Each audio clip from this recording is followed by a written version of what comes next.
Bonjour mes frères, que la paix du Seigneur Jésus soit maintenant sur vous et sur toute votre famille. Amen.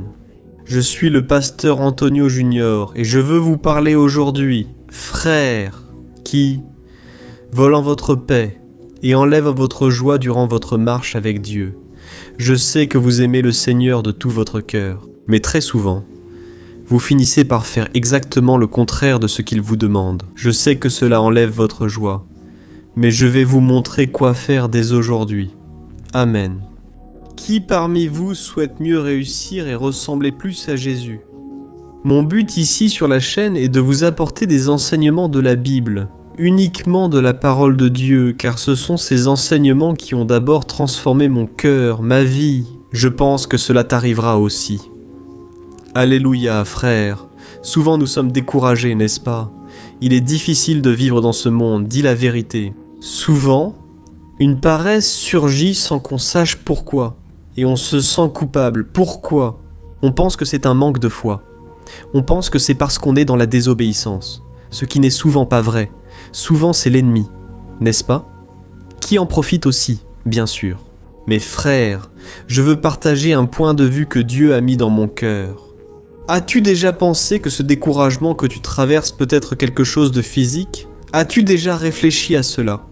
Parfois, toi qui ne fais pas d'exercice physique le matin, par exemple, tu peux te réveiller plus fatigué, plus épuisé. Frère, notre époque diffère de celle de nos ancêtres, parents et grands-parents. Tu as remarqué qu'ils mangeraient mieux avant. Avant, le pain était meilleur et le lait différent d'aujourd'hui. As-tu déjà réfléchi au fait que tout cela peut affecter ta santé physique et, à cause de cela, influencer aussi ta vie spirituelle? Parce que, frère, nous sommes un tout, n'est-ce pas? Nous sommes un esprit, nous avons une âme et nous habitons ce corps. Ce corps comporte peau, chair, os, organes, etc. Il ne faut donc rien ignorer.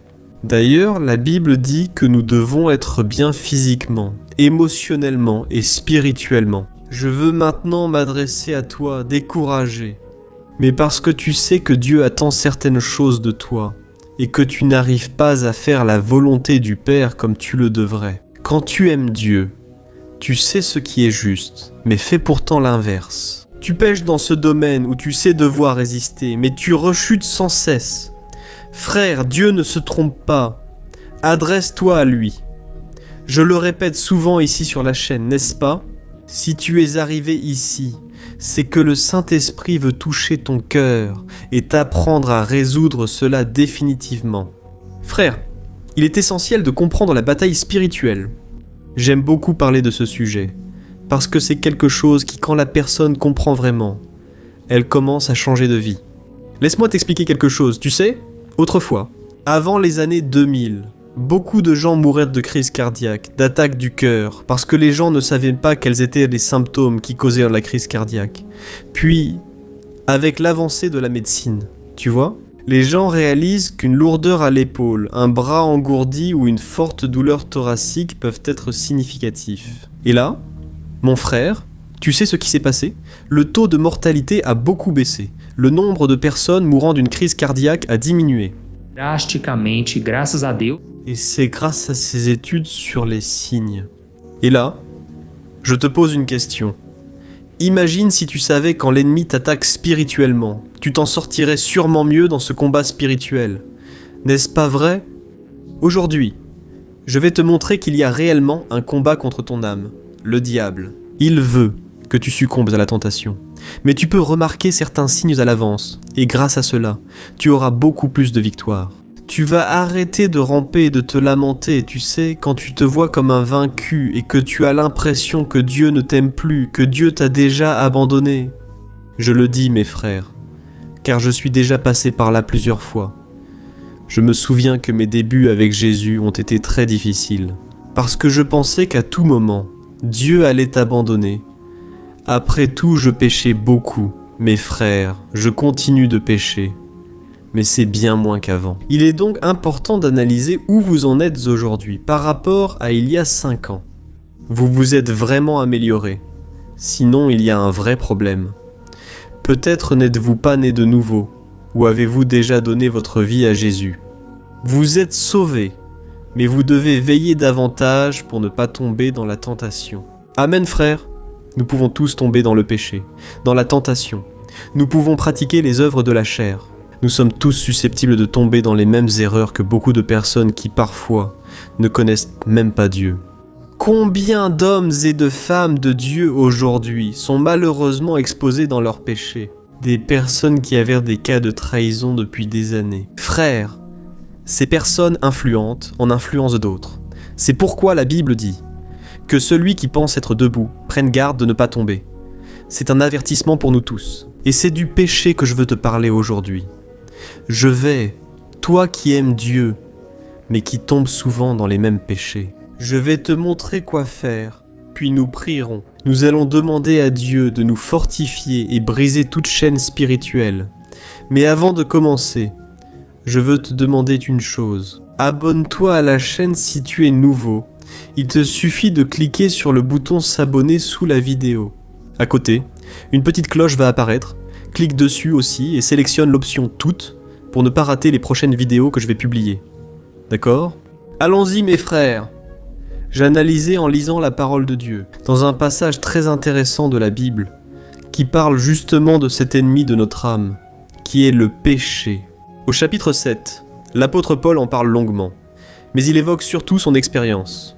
Il est intéressant de voir que Paul n'essaie pas de montrer qu'il était un super apôtre, il n'essaie pas d'être spirituel, meilleur que les autres, non. L'apôtre Paul montre ici qu'il était un homme exactement comme moi, exactement comme vous. Savez-vous que Paul a écrit presque tout le Nouveau Testament? Il a fondé des églises, vu Jésus en vision, accompli des miracles ressuscitant des morts et reçu des révélations célestes, selon ses dires. Je ne peux pas raconter ça à tout le monde, parce que les gens ne comprendraient pas tellement le message qu'il a reçu était grand. Mais, frères, quand on lit ce chapitre 7 de Romains, on se rend compte que Paul faisait face au même dilemme que vous et moi. Il avait les mêmes doutes, la même guerre que vous et moi menons chaque jour de notre vie. Je sais qu'il existe une idée très fausse selon laquelle la sainteté, c'est ne plus jamais avoir envie de pécher. Vous y avez déjà pensé, frères. C'est un grand mensonge parce que la sainteté, ce n'est pas l'absence de lutte, ce n'est pas l'absence de désir pécheur. Ne pas vivre dans la sainteté est un choix que vous faites chaque jour. De ne pas reculer, de ne plus regarder en arrière, de poursuivre le but, qui est Jésus, le Christ et l'apôtre. Paul a donc décidé d'ouvrir son cœur ici pour que les gens comprennent qu'avoir des désirs, ressentir l'envie de pécher, ce n'est pas la fin du monde, ni le fond. Regardez ce que Paul dit dans Romains 7, versets 19 et 20. Il a dit ceci: « Je ne fais pas le bien que je préfère, mais le mal que je ne veux pas, c'est cela que je finis par faire.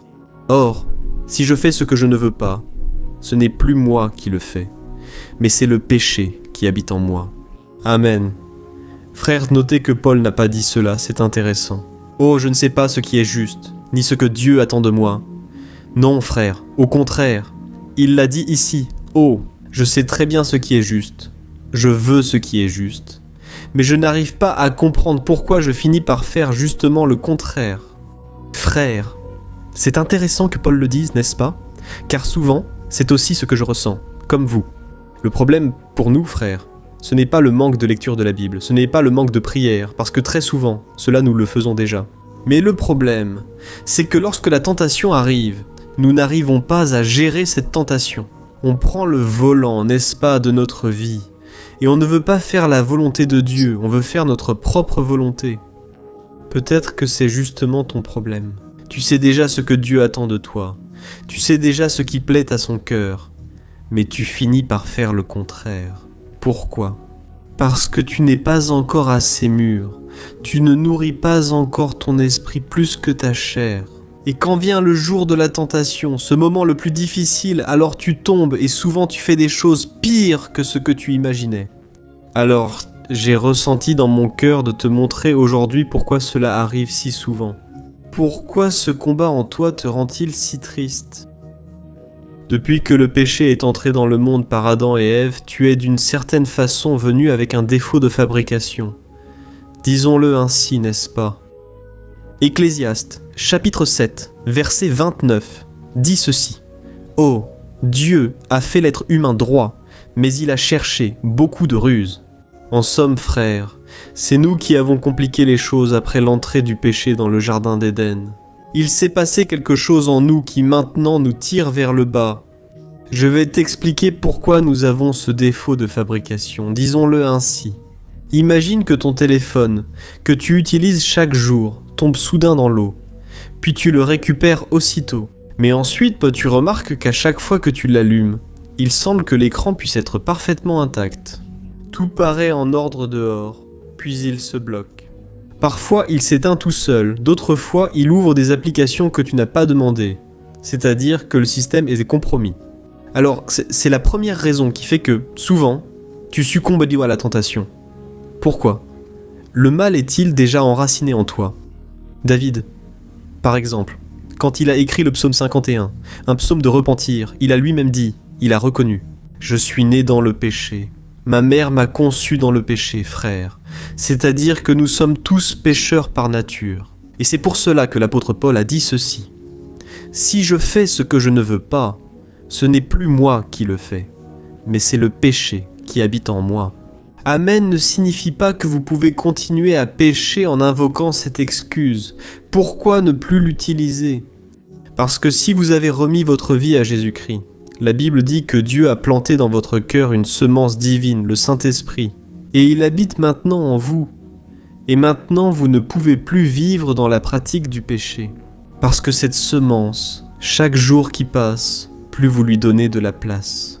Cherchez à nourrir votre esprit auprès du Seigneur plutôt que votre chair, et vous vous fortifierez davantage. Cette semence te donnera la force de vaincre les tentations. Amen. Récemment, un jeune homme est venu me voir et a pleuré, tu sais. Il m'a dit « Pasteur, je n'en peux plus. Je vais être sincère, je prêche, j'aide et je prie dans mon église. Mais quand je rentre à la maison, épuisé, quand je rentre fatigué du travail, on dirait qu'il se passe quelque chose. Ça clique dans ma tête, pasteur, et je retombe dans cette addiction sur Internet. Pasteur, je finis par tomber dans la pornographie. Je suis le chrétien le plus hypocrite. Frère, quand il m'a dit ça, j'ai revu un film dans ma tête, car c'est ce qui m'est arrivé après ma conversion.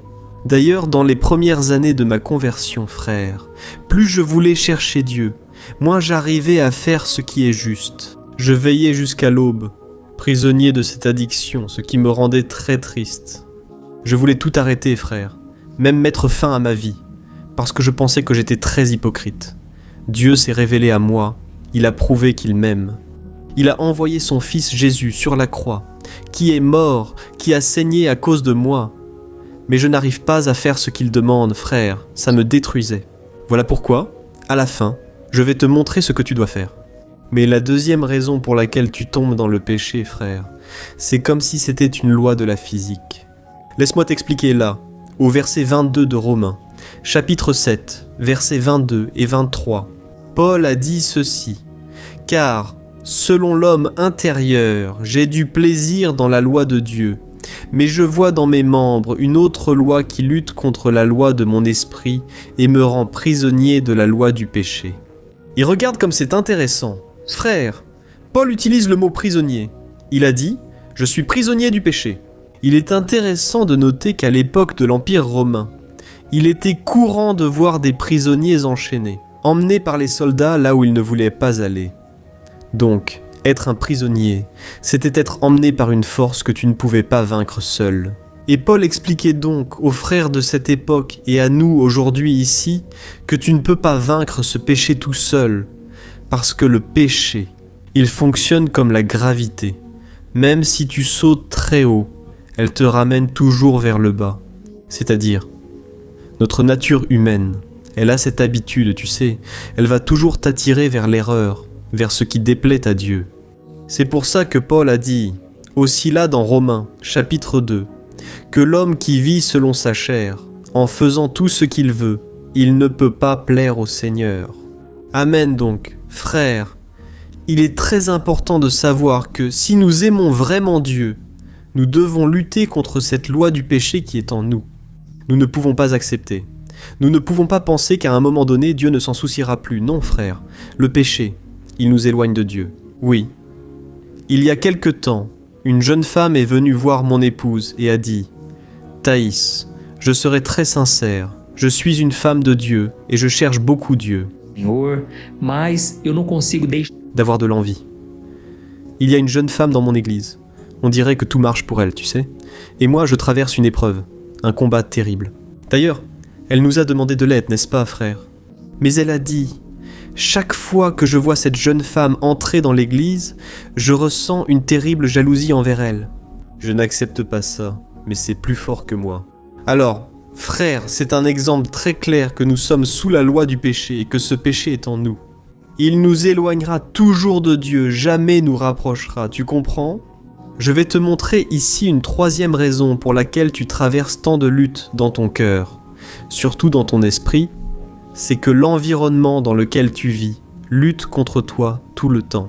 Tu te souviens de ce que la Bible dit là dans 1 Jean chapitre 5, verset 19 ? La Bible dit que le monde entier est sous la puissance du malin. Autrement dit, c'est comme si tu essayais de monter un escalator qui descend. En fait, parce que tout autour de toi conspire pour que tu pèches, pour que tu déplaises à Dieu. Arrête-toi pour réfléchir aux choses que tu regardes à la télévision. Réfléchis aux publications que tu vois sur Instagram, sur Facebook, ou peut-être ici sur YouTube. Tu vois ces discussions que tes amis ont au travail ou à l'école. Frère, tout cela conspire contre toi, toi qui es chrétien, nageant à contre-courant. Et il est très important que tu aies conscience que les musiques que tu écoutes souvent peuvent t'éloigner de Dieu.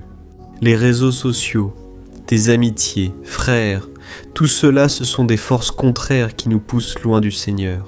Et c'est pour cela que Paul a dit là dans Éphésiens chapitre 6 que notre guerre n'est pas contre les personnes de chair et de sang, mais contre Satan et ses démons. Nous sommes au milieu d'une bataille, et l'ennemi, même si tu ne le vois pas, il utilise les gens, il utilise tout ce qui concerne ta vie, tout ce que tu consultes, que tu regardes.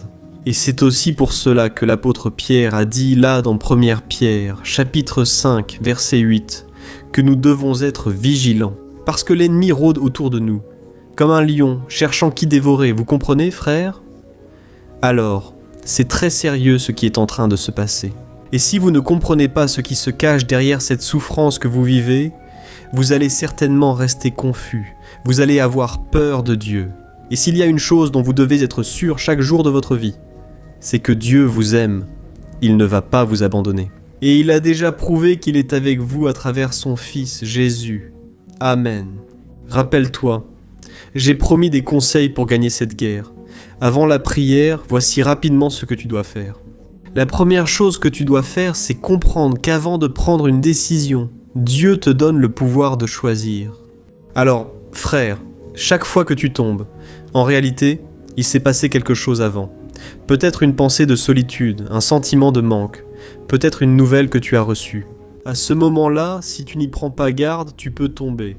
Tu peux être emporté par l'impulsion de ta chair, tu peux t'énerver, faire une bêtise et ensuite beaucoup de regrets. Alors réfléchis bien, Dieu te donne toujours le pouvoir de choisir, d'accord ? Attention, le péché revient très souvent, surveille bien ce point. Il a besoin d'un endroit, il a besoin d'un environnement pour qu'il entre dans ton cœur. Par exemple, si tu remarques que lorsque tu rentres seul à la maison, que tu t'enfermes dans ta chambre, cela t'amène au péché, alors fais attention, ne reste pas seul dans ta chambre. Si tu remarques que cette personne, quand elle t'envoie un message, elle t'excite déjà, elle te donne déjà envie de pécher, alors arrête de répondre. Ne laisse pas l'ennemi profiter à cause de cette personne. Parce que l'ennemi, c'est un profiteur. Il ne va pas te forcer à pécher, mais il peut te conduire au péché. Alors, quand tu changes de place, quand tu changes de posture, d'attitude, tu es en train de briser le cycle du péché. Plus tu mets de barrières avant d'arriver à ce moment du péché, mieux c'est pour toi. Amen. Une autre chose importante aussi, c'est que tout péché grandit. Il se développe dans les ténèbres, dans l'obscurité.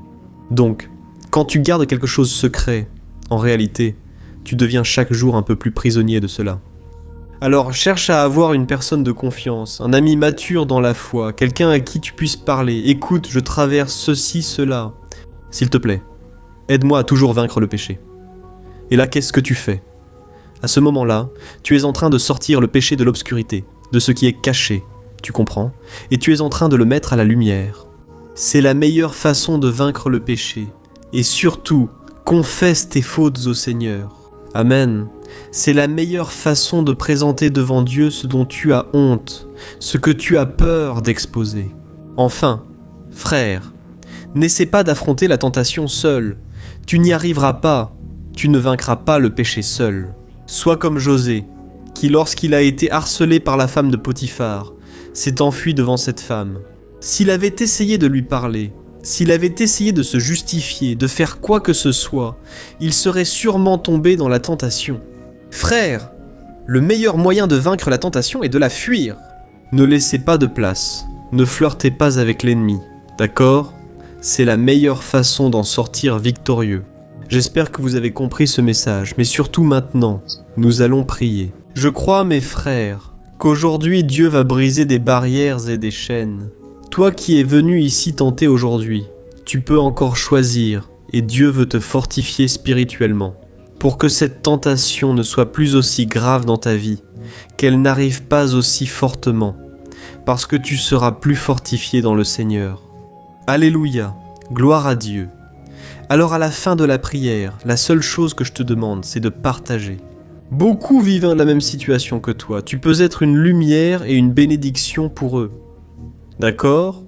Ferme les yeux et prions au nom de Jésus. Alléluia, Seigneur, mon Dieu et mon Père, nous voulons te remercier pour ce moment précieux dans ta présence. Merci, mon Dieu, de ne pas nous laisser perdus dans nos doutes, dans nos peurs. Tu as utilisé ta parole aujourd'hui, Père, pour ouvrir nos yeux définitivement. Merci Seigneur, car nous y avons trouvé une direction. Comme avec l'apôtre Paul, tu nous as sincèrement montré que la vie chrétienne n'est pas facile. Je crois, mon Père, que cette parole portera aujourd'hui des fruits dans notre vie. Por isso, meu Deus, eu intercedo. Pour la vie de chaque auditeur de cette prière, chaque chrétien. Mon Père qui est fatigué de se tromper, fatigué de promettre qu'il va changer, et tout de suite vient l'échec, la chute, Père. Combien sont fatigués de pleurer sur leur oreiller pour le même péché? Seigneur, aie pitié. Jésus, visite ton fils et ta fille qui se sentent misérables aujourd'hui. Un prisonnier de son propre comportement. Enlève, Seigneur, ce poids de condamnation que l'ennemi met sur les épaules de cette personne. Parce que ta parole dit que si nous confessons nos péchés, le Seigneur est fidèle et juste pour nous pardonner et nous purifier de toute la méchanceté que le péché a causée. Seigneur, nous nous approprions cette promesse et confessons nos erreurs devant toi. Pardonne-nous, Seigneur, car bien souvent nous avons été têtus, orgueilleux, nous avons pensé que nous pouvions diriger notre vie tout seuls, sans ton aide. Ô Seigneur, pardonne-nous chaque fois où, malgré ta volonté meilleure, nous avons cédé à la mauvaise volonté. Purifie-nous, Jésus, avec ton sang précieux, purifie notre esprit, notre cœur, de toute blessure, de toute impureté, de toute dépendance au péché qui nous éloigne de toi, Seigneur. Je sais que beaucoup de personnes sont maintenant angoissées. Elles ressentent le poids d'être asservies. Jésus, c'est très dur, Seigneur, le poids de la conscience. Aide ces personnes, Seigneur, à vaincre le péché. Nous savons que notre force ne sert à rien. Notre force est limitée. Mais si le Seigneur prend le contrôle, si le Seigneur prend la direction de notre vie, nous aurons la force de lutter contre le péché. Seigneur, répands ta paix maintenant, Père. Je crois qu'au nom de Jésus, elles repartiront d'ici aujourd'hui, transformées dans leur esprit, dans leur cœur, avec la certitude que le Seigneur les aime, avec la certitude que le Seigneur a le meilleur pour la vie de chacune d'elles. Oh mon Dieu et mon Père, je remets maintenant entre tes mains la vie de chaque personne. Et mon cher, ma chère, toi qui m'écoutes maintenant, ne quitte pas cette prière. Je veux te donner la grande opportunité, ta vie, de remettre ton cœur, tes chemins, ta vie entre les mains de Jésus. La parole de Dieu dit que si tu te repens de tes péchés et que tu crois en Jésus comme ton Seigneur et Sauveur, tu seras sauvé dès maintenant. Je vais dire quelques mots. Répète-les chez toi avec sincérité et te repentis-toi. D'autant plus que Jésus a quelque chose de merveilleux pour ta vie. Et tu ne peux pas recevoir le nouveau, la nouveauté de vie que Dieu a pour toi, Si tu n'abandonnes pas ta vieille vie, alors fais cette prière avec moi. Dis ainsi: Seigneur Jésus, je comprends que tout seul, je n'y arriverai pas à vivre. Jésus, je reconnais que je suis pécheur, je te demande pardon pour tous mes péchés. Aide-moi, Jésus, à vaincre les tentations. Pardonne-moi, Jésus, purifie-moi et écris mon nom dans le livre de la vie. Je crois que tu es mort sur la croix pour mes péchés et que tu es ressuscité pour me sauver. Jésus, je remets mon cœur, mon esprit et mon avenir entre tes mains. Je t'en prie, reste avec moi jusqu'à la fin, ne m'abandonne pas. Jésus, je veux être avec toi jusqu'au dernier jour de ma vie, où je te rencontrerai et vivrai avec toi pour l'éternité. Je prie et te remercie en ton nom, Jésus. Amen. Gloire à Dieu. Père, je confie à toi, Seigneur, la vie de cet homme et de cette femme. Combien ici, Père, ont reçu aujourd'hui la parole, et qu'elle puisse porter des fruits, qu'il y ait délivrance, salut et guérison à partir d'aujourd'hui. Dieu, et que cette prière puisse atteindre des multitudes, des milliers et des milliers de foyers, des cœurs blessés, et qu'ils soient guéris, transformés. Pour l'honneur et la gloire de ton saint nom, c'est au nom de Jésus que je prie et que je te remercie. Amen, gloire à Dieu. Salut, puis-je te poser une question? As-tu remarqué que souvent les choses ne fonctionnent pas dans ta vie? Tu te sens perdu, frustré et crois ne jamais être heureux. Il y a tellement de problèmes que tu affrontes. Des problèmes de couple, des problèmes familiaux, le manque d'argent et tant d'autres choses qui t'abattent. Et tout cela affaiblit ta foi. Tu sais pourquoi tout cela t'arrive? Il y a une chose dont je suis sûr que tu as du mal. Et c'est exactement cela qui t'empêche de vivre une vie de paix, une vie d'harmonie et de prospérité. C'est que tu ne mets pas en pratique les principes de la parole de Dieu. Mais je sais que tu essaies. On dirait que quelque chose t'empêche de prier, de comprendre la parole, et tu te sens perdu et frustré. Je veux donc te dire quelque chose. Des milliers de personnes font déjà partie d'un mouvement que j'ai créé, appelé le parcours de la foi. Et elles arrivent à progresser. Et spirituellement, elles améliorent leurs relations, et leur vie est devenue beaucoup plus heureuse et bénie. J'ai déjà vécu ce que tu traverses, et je connais la force de ta douleur. Je me sentais perdu. Je savais que je devais prier et lire la Bible, mais je n'y arrivais pas, ce qui me frustrait totalement. Jusqu'à ce qu'après tant de luttes, j'ai découvert une façon de grandir dans ma marche avec Dieu. Et après avoir réussi à faire cela, ma vie a changé. La transformation a été si grande qu'aujourd'hui, je parviens à aider des milliers et des milliers de personnes chaque jour. Je veux que tu t'engages, avec toi-même et Dieu, à suivre tout ce que je vais dire dans cette vidéo, d'accord? La première chose que tu dois faire, c'est prier et lire la Bible de la bonne manière, pour qu'elle pénètre ton cœur, y apporte le changement désiré et transforme aussi ton cœur. Je sais que souvent tu ne sais pas comment agir, parce que ton cœur est très triste, affligé, angoissé et perdu. Je sais aussi que souvent tu es frustré, parce que tu n'as pas la force d'aller de l'avant. J'ai vécu ainsi pendant des années, et je comprends, jusqu'à voir la parole de Dieu de façon simple et pratique. Et ce parcours a transformé ma vie à un tel point qu'aujourd'hui je suis ici, aidant des milliers de personnes à trouver la paix, l'harmonie et la direction. Frère, je ne pouvais pas garder cela pour moi ni retenir cette connaissance. J'ai écrit 3 livres pour vous permettre d'apprendre cette méthode simple et pratique de chercher Dieu et d'obtenir des résultats dans votre vie. Le premier livre, Le moment avec Dieu, nourrit l'esprit et suscite un fort désir de chercher Dieu. Dans ce livre, vous allez comprendre la parole de façon très simple et cela va renforcer votre foi en lui. Vous lirez chaque jour un message classé par thème pour accéder directement à la parole dont vous avez besoin. Le deuxième livre, Vie de prière, transformera vos sentiments, guérira vos émotions et orientera votre vie. Vous allez remarquer que votre quotidien sera beaucoup plus léger, car la prière apaise notre cœur, elle soulage notre âme. Amen. Dans ce livre, vous trouverez une prière pour chaque jour, toutes classées par thème. Par exemple, Il existe des prières pour l'anxiété, la dépression, l'angoisse et la culpabilité. Si tu dois prendre une décision aujourd'hui, toutes ces prières vont vraiment fortifier ta marche avec Dieu. Et enfin, il y a le livre Minutes de paix. C'est le livre qui va changer tes attitudes et il va te guider pour que tu ne te sentes plus jamais perdu. D'accord, le livre Minutes de paix. Il vient avec des tâches faciles et rapides à mettre en pratique dans ton quotidien. Après tout, la Bible dit que la foi sans les œuvres est morte. Amen. Et comme je veux que vous ayez tous accès à cette nourriture spirituelle quotidienne, je mets ces 3 livres à disposition au format numérique, pour que tu puisses y accéder où que tu sois, que ce soit sur ton téléphone ou sur ton ordinateur. Et tout cela, frère, pour un prix totalement abordable. Et tu contribueras aussi à ce que notre ministère atteigne encore plus de personnes avec le message de l'Évangile.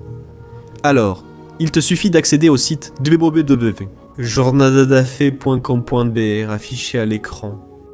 Tu peux aussi cliquer dès maintenant sur le lien sous la vidéo dans la description. D'accord, c'est très rapide, sécurisé, et tu vas recevoir tout de suite mes 3 livres numériques dans ta boîte mail, pour que tu puisses commencer ta transformation dès aujourd'hui, d'accord ? Alors, clique sur le lien qui se trouve juste ici sous la vidéo. Que Dieu te bénisse puissamment. Grande accolade.